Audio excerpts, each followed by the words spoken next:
묵상하고 있습니다. 예레미야 서론을 잠깐 말씀드린 것처럼 예레미야는 제사장 집안의 사람입니다.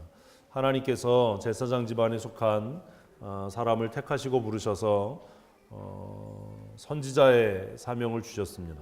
사실 그 소명부터가 굉장히 독특하고 역설적이지요. 왜냐하면 제사장의 사역과 선지자의 사역은 상반되는 사역이기 때문입니다.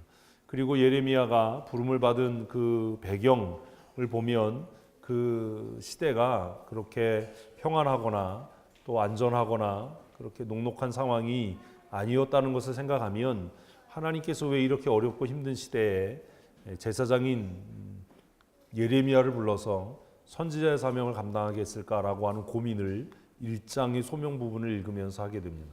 또 그 1장의 소명 부분을 읽으면서 예레미야가 탄식을 하지요.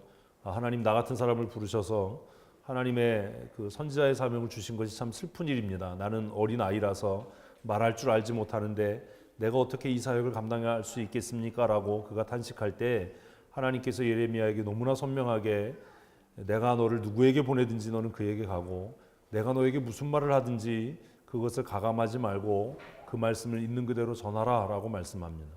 이 이야기는 에스겔서에 나타나고 있는 선지자의 사명과도 같은 이야기로 보여집니다. 그리고 하나님께서 왜 이스라엘이 망해야 하는지, 그들에게 하나님이 왜 분노하시고 또 맹렬한 진노를 부으시는지에 대한 당위성을 설명하는 것이 계속해서 이어집니다. 이스라엘이 망해야 하는 이유를 묵상하셨지요? 안 하셨어요? 큐티 잘 하셔야 됩니다. 읽기라도 하셔야 됩니다. 이스라엘이 망하는 이유가 뭐지요? 다 아시죠? 근데 대답을 안 하시는 거죠? 그래서 북방에 있는 나라들을 통해서 하나님께서 이스라엘을 징계하실 것을 예레미야를 통해서 말씀을 전하시는 내용을 우리가 이제까지 보았습니다. 오늘 2장 29절 말씀부터 우리 함께 보십시다. 너희가 나에 대항함은 어찌 됨이냐? 너희가 다 내게 잘못하였느니라. 여호와의 말씀이니라. 이스라엘 백성들은 아주 그냥 완고하고 또 교만해서 스스로 우리가 하나님께 순종하지 않겠다라고 선언했고, 그리고 그들은 하나님이 아닌 바알과 아세라를 은밀하게 섬기고 또 그것들을 통해서 자신들의 추구하는 바를 이루려고 했습니다. 그래서 하나님께서 그들에게 이제 쟁론하시는 거지요. 대선지서, 선지서의 그 특징 중에 하나가 뭐냐면 하나님과 하나님의 백성의 논쟁이에요. 그 논쟁의 가장 그 끝장이 말라기예요. 말라기. 소선지서, 그 선지서의 모든 선지서의 마지막 말라기에 보면 하나님과 하나님의 백성이 논쟁하는 것들을 우리가 보게 되는데, 선지서 전체가 그런 구조로 되어져 있습니다. 하나님께서 이스라엘 백성들에게 묻습니다. 도대체 내가 뭘 잘못했길래 너희가 나에 대해서 대항하냐? 너희가 다 내게 잘못한 것 아니냐? 그렇게 말씀하셔요. 자, 30절 읽습니다. 내가 너희 자녀들을 때린 것이 무익함은 그들이 징계를 받아들이지 아니함이라. 너희 칼이 사나운 사자같이 너희 선지자들을 삼켰느니라. 굉장히 무서운 말씀을 하시죠. 자, 첫 번째는 뭐예요? 하나님의 징계가 그들에게 무익하다라는 거예요. 왜요? 듣고 회개하지 않으니까요.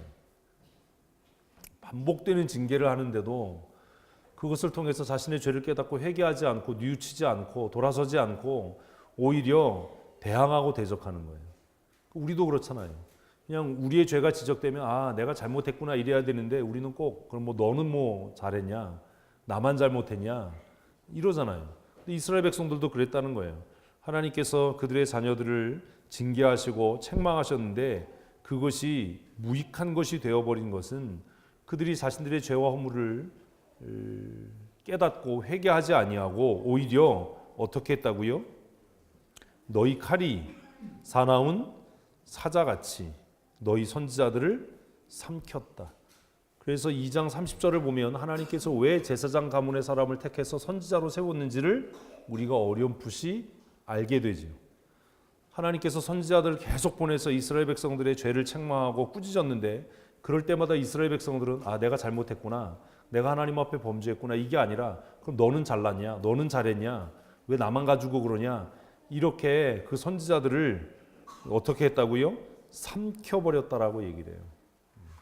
그래서 선지자들을 낙심케 하고 그들이 더 이상 그 사역을 하지 못하도록 그들이 그와 같은 일을 해서 이제는 하나님께서 제사장 가문의 사람을 택해서 선지자로 세우신 것이지요. 31절 너희 이 세대여 여호와의 말을 들어보라. 내가 이스라엘에게 광야가 되었느냐 캄캄한 땅이 되었느냐 무슨 이유로 내 백성이 말하기를 우리는 노였으니 다시 주께로 가지 아니하였다 하겠느냐. 하나님께서 이제 논쟁하시는 거예요. 내가 너희에게 잘못한 게 뭐냐? 내가 너희에게 해가 된 게 뭐냐? 내가 너희에게 무엇 같았냐? 광야 같았느냐? 내가 너희에게 암흑 같았냐? 도대체 너희가 무엇 때문에 나에 대해서 말하기를 우리가 하나님께로부터 노임을 받았으니까 우리가 다시는 하나님께 가지 않겠다. 하나님께 매이지 않겠다. 너희가 어떻게 그렇게 이야기할 수 있냐라고 하나님께서 탄식하시는 내용을 보게 됩니다. 32절입니다.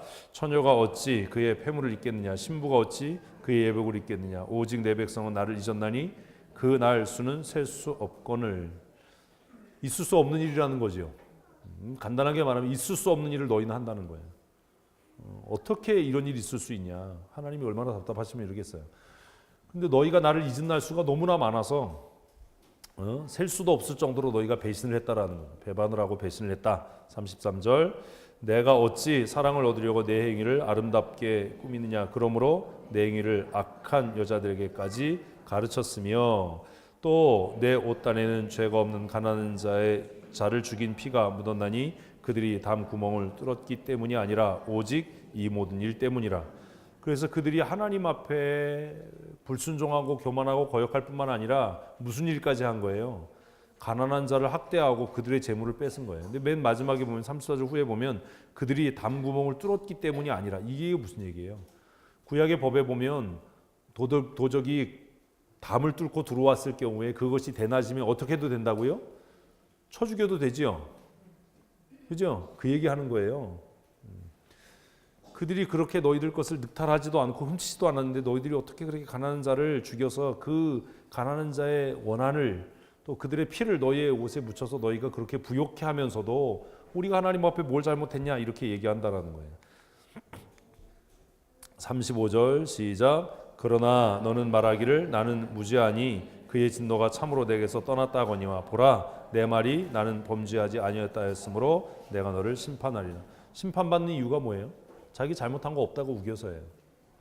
잘못이 지적됐을 때 이것저것 따지지 말고 아유 제가 잘못했어요라고 회개하면 끝나는데 아까 말씀드린 것처럼 너는 뭐 잘했냐 나만 가지고 왜 그러냐 뭐 이런 태도가 결국 하나님의 진노 하나님의 심판 초래해서 그들이 망하게 되는 거죠. 36절 읽습니다.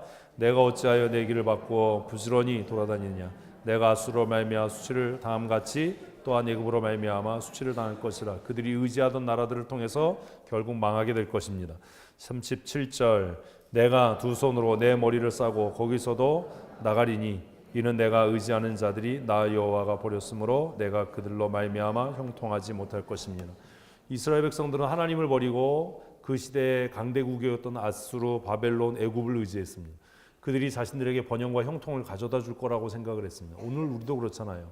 하나님을 버리고 뭐 많은 인간적인 관계, 사회적인 경험 이런 것들이 나의 성공의 보장이 될 거야, 나를 승리하게 할 거야라고 생각하지만 결국 그것들이 우리를 번민하게 할 뿐이고 고민하게 할 뿐이고 결국 하나님과의 관계가 깨어짐으로 망하게 될 것이다라고 하는 경고가 오늘 2장에 우리가 함께 묵상한 말씀의 내용입니다.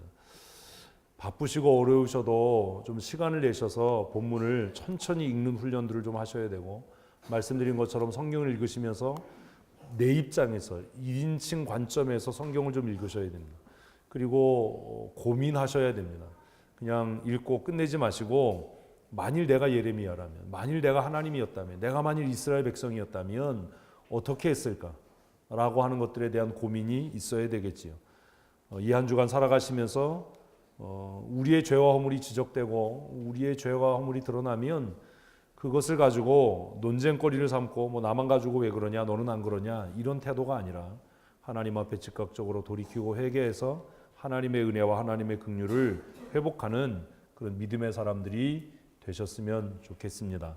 예배 후에 우리 찬양 이제 연습이 있고 그 연습 후에 이번 주 토요일에 있을 청소년 밴드 경연대회 최종 리허설이 있습니다. 관계되시는 분들은 빠지지 마시고 다 참여하셔서 행사를 진행하는 사람들이 힘을 얻을 수 있도록 협력해 주셨으면 좋겠고, 우리 진장님들과 팀장님들은 내일부터 시작되는 한 주간 기도회에 우리 모든 성도들이 참여할 수 있도록 독려해 주시고 또 힘을 실어 주시고, 교통편이 불편한 성도들은 또 함께 카풀을 해서 기도에 참여할 수 있도록 그렇게 힘써 주시기를 부탁을 드리겠습니다. 기도하겠습니다.